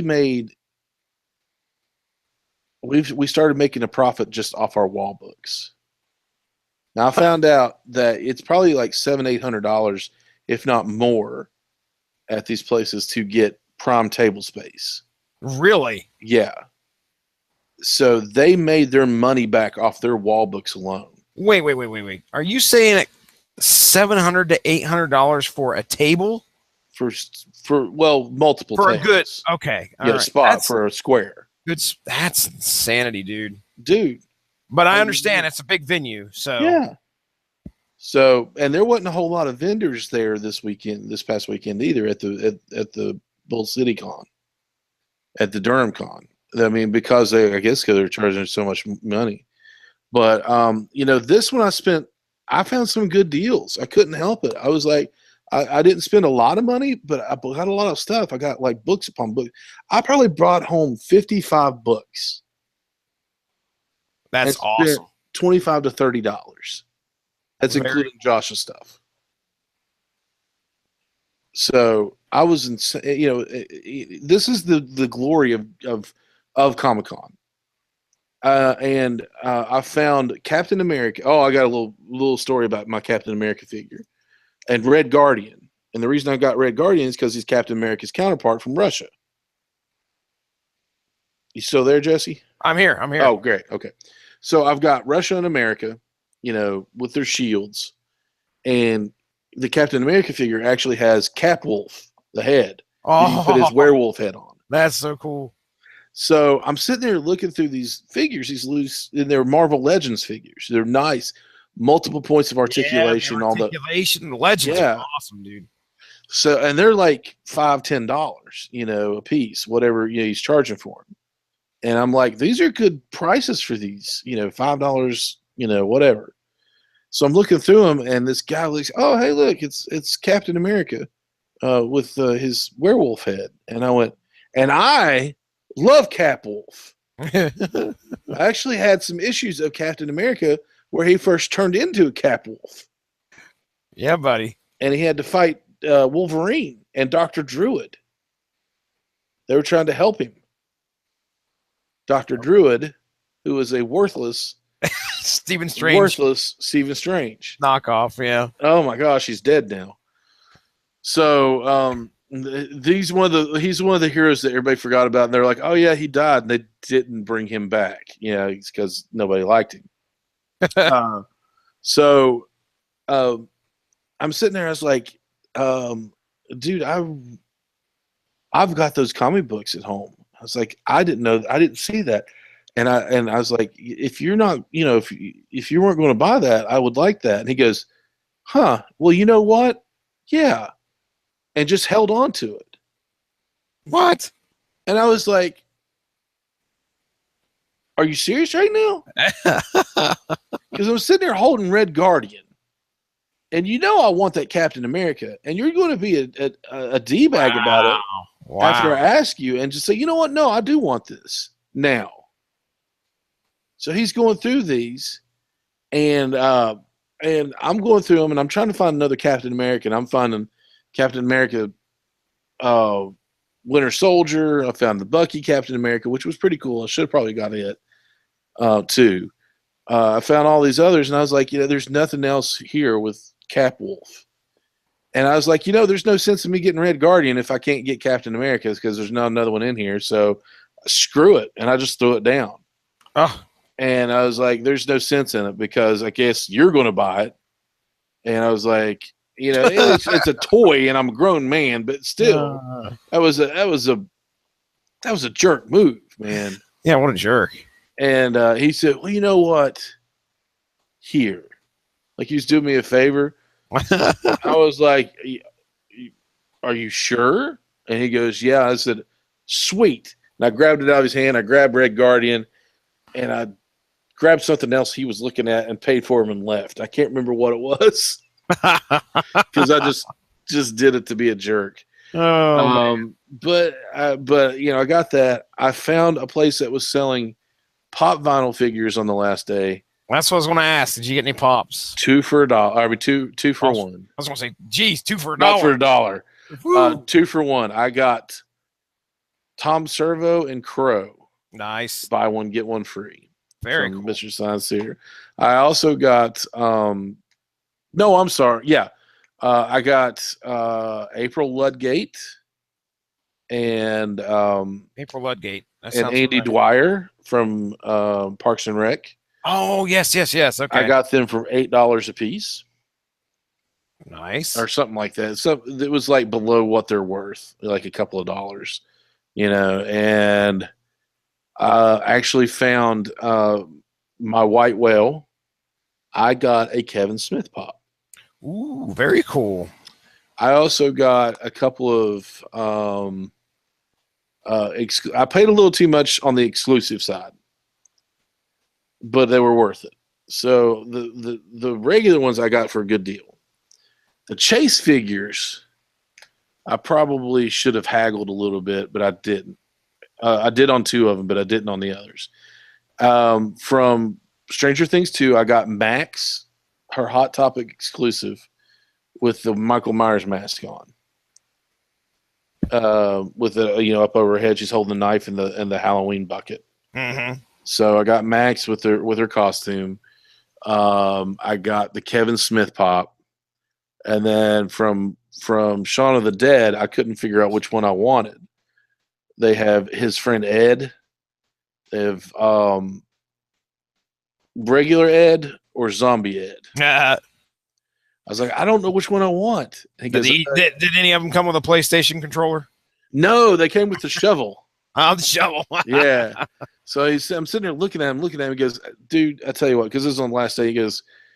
just if you want both of them, I'll cut you a deal. I was Nice. like, what kind of deal, my friend? And he gave me a really good deal on them, so I took them. And so I kind of racked up on the pops this weekend, or that weekend. And the vendors that were there were really cool. There wasn't a whole lot of it's the same thing. There was a vendor there selling elf ears. They Okay. would match your skin tone. Oh, I was going to And say I thought maybe it would be like elephant ears. no, if it were Can't eat them. No sugary, doughy treats, it would have been a lot better. But there were a lot of people wearing fairy and elf ears and hobbit ears, kind of the pointy ears. Mm-hmm. But they were wearing regular street clothes. I'm like, what is going on here? Why is everybody wearing these? But somebody was selling them there. They were prosthetic, spirit gum them on, and they looked really good. I mean, they did a really good job, and they were charging like $25 a pair for them. So they were, for latex and all that, it seemed like a pretty decent deal. Mm-hmm. There was all these different. There was custom wooden swords and axes and things like that. They were really nice looking, but they were like $45 for a piece of wood. And I was like, just because they painted it and put some fake leather on the handle, I was like, you know what? I don't need that, and walked on. And then I turned the corner, and there was an actual. This was the first time I've seen this. The gentleman, they allowed him to sell real swords at this con. Ooh, that'd make me nervous. Yeah, you had to keep them in the box. Mm-hmm. If they caught you with them out of the box, you had to leave. Which I don't know how they would have caught you because nobody was paying attention. But he sold like full tang, which is the full size swords, and then half size as well. And then knives and dude, and he was also had these long pipes there. They were about $30. And I was like, I really want to buy a pipe. And I was looking at him. He said, I'll tell you what about this pipe. It's a real smoking pipe. And I was like, oh wow, cool. You can actually smoke this pipe. He said, yeah, absolutely. He said, now it's got a metal insert that go, down in there. And he said, that's because these are developed, or these were made for marijuana cannabis. Yep. And I was like, oh, got your little screen there, son. And he said, that's because, and he was explaining the science. I know why. He's like, cannabis actually burns hotter than your tobacco, blah, blah, blah. And I'm like, I don't care at this point. I just want to leave your presence. But I was like, well, can you smoke tobacco out of it? He goes, oh, you can smoke anything you want out of it. I was like, I don't want to know what you smoke out of this, dude, because you are weird right now. And, I was like, all right, well, I'll think about that, and put the pipe back down.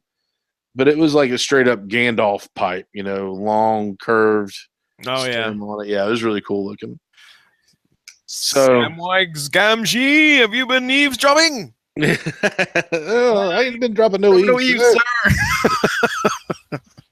I want to meet Sean Astin. If there's a con out there that he's at, I want to be there. Did I tell? I told that story last time, right? Yes, I want to meet him because you saw him, but you didn't go up and say hi. No, I caught him out of the corner of my eye. Next thing I know, we're halfway down the block, and I went, wait a second, hold up, that was Sean Astin. Unbelievable.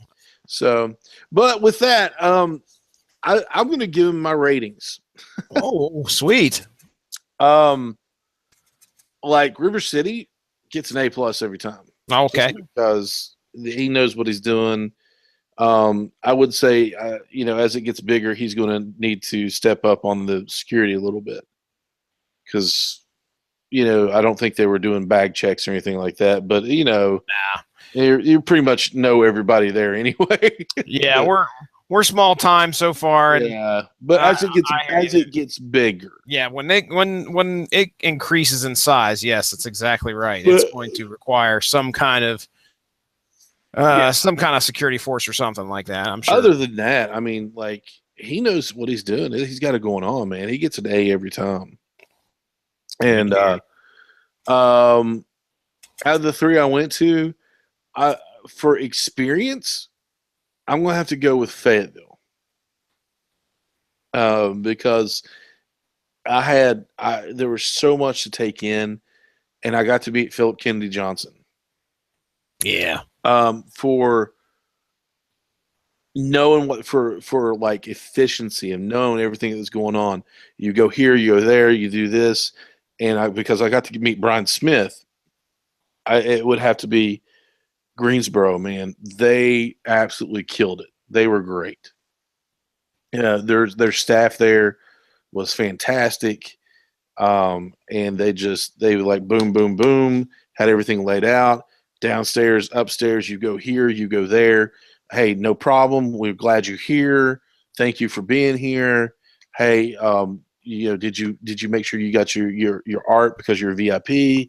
Yeah, I did. Thank you very much. It's in my backpack. Great. Did you get a protector for it?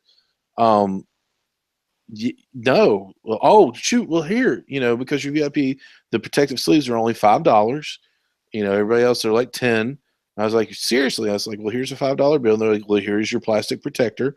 I slid my artwork down in there, and so it was really, they were asking me questions and make sure that I was having a good time. That's good. Yeah, it was really cool. I mean, I really enjoyed Greensboro. Um, hey, North Carolina Comic Con, Bull City, you get a D because your staff sucked. I sound like I'm being harsh, but there's no other way I can be right now because like nobody knew what was going on. 75% didn't look like they wanted to be there. 25% were sweet. Were not, these ladies I ran into, they were really cool. They were really nice.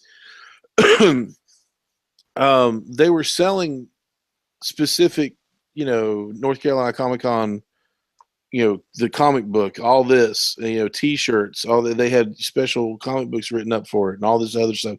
And I went by the table and looked at it, and most of the time when you're looking at their wares, people will engage you. They say, "Hey, do you want this? Hey, do you want this?" Didn't acknowledge me. Mm. So I was like, "Well, I don't want any of that crap." And then the security was abysmal. But overall, the feeling was cool, and all the events they had going on were really cool. Free concert. If you had your Friday pass or your weekend pass or VIP passes, the Guardians of the Gala, which was really cool. From what I've seen pictures, I didn't go. But man, it's just like nobody knew what was going on. And when I talked to them on Facebook about it, they said one question, and I haven't heard from them since. Yeah. So, I don't want anything. They're like, "Oh, you're just trying to get free tickets or something, Ronnie." I'm like, "No, I'm not. I just want them to acknowledge that. Yeah, hey, we'll look into this. Hey, we'll make sure our staff does better. Something." But whatever. So, I don't think I'll be going to the next one, but I will definitely be going back to Greensboro. I will definitely be going back to Fayetteville. I'm definitely going to Raleigh SuperCon this July. So I mean, like these cons, I mean, like the whole thing about a convention to me, to a Comic Con, is you go into a world where you can escape reality for a little bit. You've got people that are dressed up as some of your favorite characters, some of them really good, some of them really bad, but usually they're really good in in their cosplay. But the ones that are bad are usually bad on purpose. Yeah. Yeah. I've seen that. Things like that. People are having fun. Nobody's judgmental. Nobody's cares what you like or anything like that. If you, I hate anime, but when I'm at a Comic Con, if you like anime, more power to you. I don't care because I tell you what, there's a whole group of a whole table of it over there, and you're probably gonna be over there anyway. Yeah. Yeah, I'll be over here with my comic books. So, and it's honestly the only place you can go and find the prettiest girls who are actually nerds too, who are in the same things. I'm like, where were you when I was younger? Better looking. So, Jesse, I really want to get you down here for one of these cons. So maybe sometime in the near future we can get you down here for for Greensboro or Raleigh SuperCon or something like that. Yeah, buddy, I'd love to. I really, really would. It's It'll blow fun your to get mind. out. Yeah, it's fun to get out. And biggest one I ever been to was Wizard World up in Cleveland. Yeah, that was my next question. What's the biggest con you've been to? And is Wizard World. Yeah, it was Wizard World up in Cleveland. There was, wow, dude. You talk about a lot of pop culture icons up there. I mean, just about darn near anything you could think of. But the thing is, it's not the place for a cheap man like myself. When somebody's charging, we had Steve from Ghost Hunters. That's one of my favorite shows. Yeah. Probably from TV. And you just walk around and you see everybody's charging just to get a picture and just to get a signature. And it's like, well, you know what? I don't have the money. I don't equate. There's very few things that I equate money and fan experience with. Okay. I have to be a rabid fan in order to try and pay somebody to give me a picture of themselves. I grew up watching the original Hulk series. Yeah. I didn't want to pay $40 for a signature from Lou Ferrigno. Yeah. Or Sam Jones. Liefeld was a little different for me. Because Liefeld, I read his stuff almost exclusively in the 90s, because that's all there was Liefeld stuff. Yeah. Now I've ragged on him on source material and on here about his diamond feet and his impossible anatomy for women and everything. I get it, but you do you, boo. You're making millions of dollars. I get it. You created one of the most beloved characters ever. You created one of my favorite X characters ever, which is Cable. The man has some talent, in writing. Drawing, I'm not back in the 90s, I didn't know any better. I was like, oh my gosh, he draws lots of pouches and big guns and girls with rocket boobs, because they always came down to a point. It was weird. I'm a rocket boob. So it was like, it was cool then. And that's why I wanted to, I totally agree with you. Fan experience is not equal to how much money I spend. Yeah. Fan experience was, that awkward moment I had with Lou Ferrigno, or getting to hear him speak. Yeah. That's the same thing with me. I loved sitting in on panels. I think one of the most recent places that I spent money to get an autograph or actually have a picture was Tricon with Mick Foley. Yeah. And I had, remember, and I don't know if I've shared this on here before or not, but when I was a kid, or not even a kid, when I was a young adult, watching all these pay-per-views, and I watched the pay-per-view where Hell in a Cell. I didn't watch Hell in a Cell. Believe it or not. I didn't catch that. I watched him get chucked off there. I thought he was dead. Yeah, I did not see that live. I couldn't imagine what it would have been like to see that live. Like, well, I say live, but in real time. In real time. I watched the one where he faced The Rock. Oh, he got his hands cuffed behind him, and The Rock just, was that the Rumble, or was I don't know if it was SummerSlam? I don't think it was. I don't think it was the Rumble. It might have been. I don't know, but I do know that he gets obliterated with chair shot after chair shot. It was an I Quit match, if I remember correctly. But he just gets there's no way for him to defend himself, and The Rock just lays him out. And I even remember reading the book, Rock's book. I read the other take of it. I read Mick Foley's book. Yeah, you read Mick Foley's book. Well, Rock's book, it's so funny because The Rock goes, he goes on about his life and as he's growing up and, all the fun WWE experiences, and it leads right up to that match. And he says, and if you want to hear about that, go read Foley's book. And he doesn't say anything about it in his book. Yeah. I think he was embarrassed about it. So anyway, when I watched that one in real time, I looked at my friends and I said, if I ever get the chance to meet this guy, I'm going to shake his hand. So everything came together, and Mick Foley was brought to TriCon. And I said, well, this is my opportunity. I'm never going to get the chance to say hi or, say anything to this guy. And Mick Foley was class act, nice guy. They say he's super nice to fans. Yeah. Real cool guy. He's a real cool dude. So he was signing one thing. So I brought a copy of. For free? No, it was, you had to pay, I think it was $20 or $25. He got a picture and he'd sign something. Yeah, I was figured he charged, but it probably wouldn't be. He's a cheapskate. Yeah, he doesn't. He's a notorious cheapskate himself. So yes, he is. I figured he wouldn't charge much. Nah, he was really cool. Only charged like I think $20 or $25. You got a picture with him. He signed stuff. So I took my copy of Foley is Good.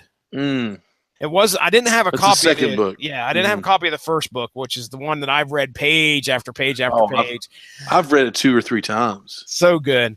But anyway, so I take it in there, and of course, Justin W., another tie back to Justin W., he says, would you do me a favor and take down his Christmas book and see if he would sign it as well?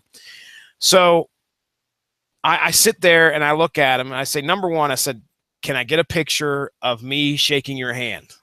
So sure enough, he's like, oh yeah, sure. So I'm sitting there behind the table with him and he shakes my hand and they take a picture of it. Great. My dream has been met. Right.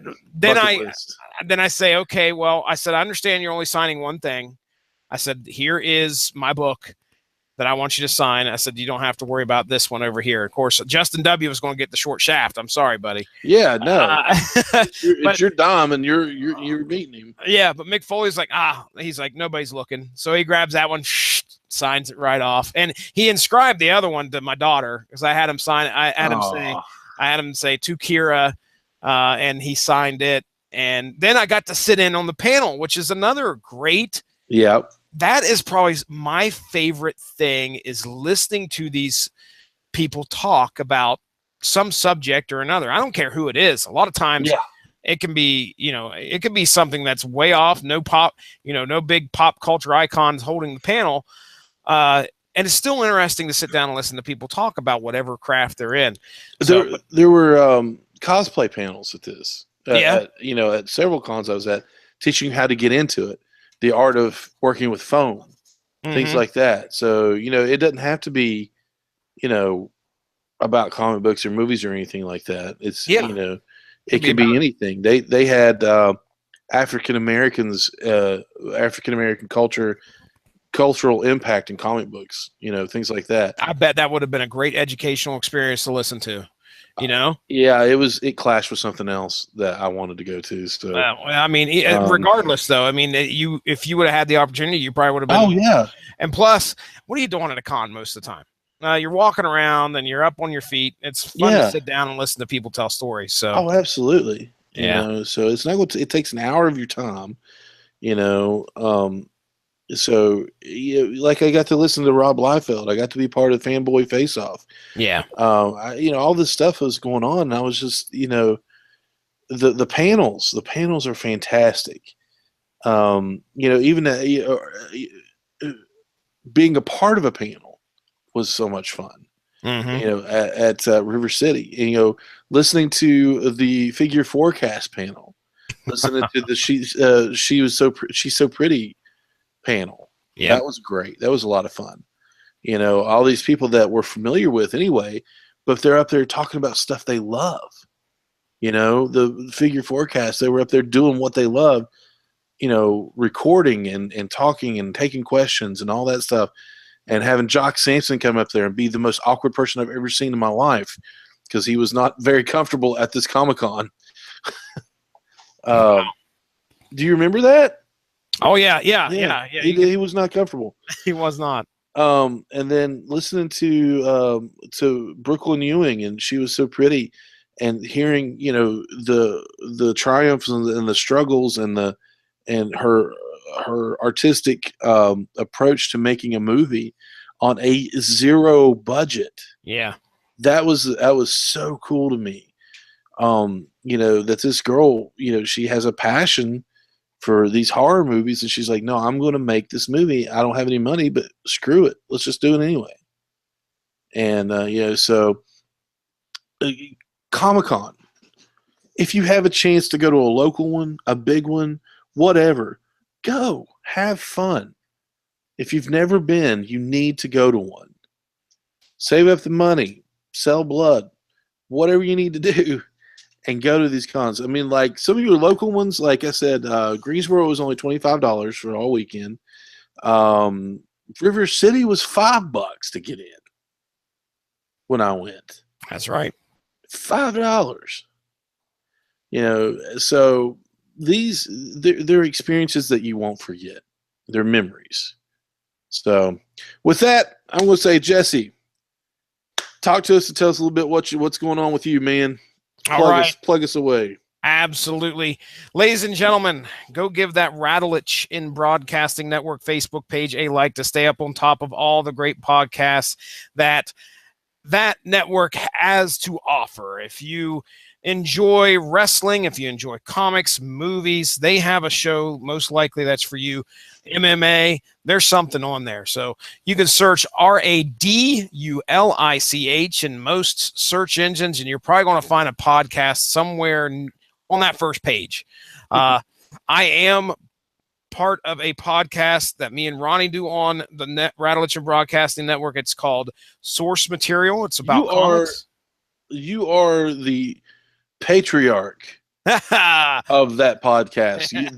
You are that podcast. You are Source Material, sir. We have fun on there, man. I am just your lackey.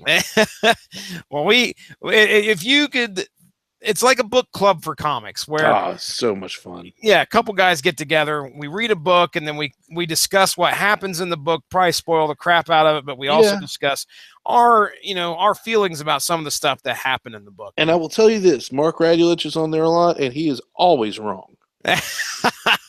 All the time. He's either wrong or he ain't right. One or the other. But yeah, he's me, you, and him. Yeah. You, him, and I. We as are a collective. We're coming together here. We're recording it this Monday, so it'll probably be dropping shortly thereafter. But we're going to be discussing the first 18 issues of Runaways. That's right. I'm so excited. From 2003, Brian K. Vaughan. Who can do no wrong. Yeah, I won't argue with that. So I've already read the first 12, got my notes ready to go. I just got to read the next 6. I am a sucker for these teen angsty bullcrap storylines. It's and then you throw superheroes in it, and I'm like in heaven. It's a fun read. This coming Monday, that's going to be aired on the Rattlich and Broadcasting Network, will be our discussion as we tie it in. Synergize, Ronnie Adams. Synergy. We synergize with the local, with the recent local release. No, the recent release of Justice League, the movie. And we discuss a book that we are disgusted by a book. Wow. I mean, I don't know if it has much to do with the movie. No. We kind of discussed that a little bit. No. But other than some of the main characters that you see in Justice League, we discuss Justice League Darkseid War. That's about the only thing the storylines had in common. Yeah, it's the same characters may show up, or at least a few of the same characters will show up. So check that out. I'm going to be editing that this weekend, dropping it on Monday, so watch for that. There may be a gag track at the end because we got silly. I know towards the end, hashtag syphilis is coming. Syphilis is coming. Oh, man. So, yeah, wow. You can follow me at Stiznarkey on Twitter if you do so wish. The Source Material podcast Twitter is at SourceMattCast. Ronnie Adams, thank you very much. I turn it over to you, sir. Thank you, sir. I tell you what, you can find Screamer Boy podcast. I almost said Source Material Boy. Screamer Boy podcast on any kind of social media. We're talking. If you look us up on Facebook, just look up Screaming Boy Podcast. On Twitter, we are at Screaming Boy PR. On Instagram, we are Screaming Boy Podcast. We have a Snapchat, but we really don't use it. Just look at us up on there. Tell us hi. Give us a like. Follow us, whatever. You can find us on iTunes, Stitcher, TuneIn, and the Radio Literature Broadcasting Network. Any of these fine ways you can listen to podcasts, you can find us on there. We are finally back uploading to all of these places, which is, it feels good. It feels good to be back. And I tell you what, with that, I'm going to say thank you, Jesse. For Jesse Starcher, I am Ronnie Adams. We'll catch you later. Tater. Oh.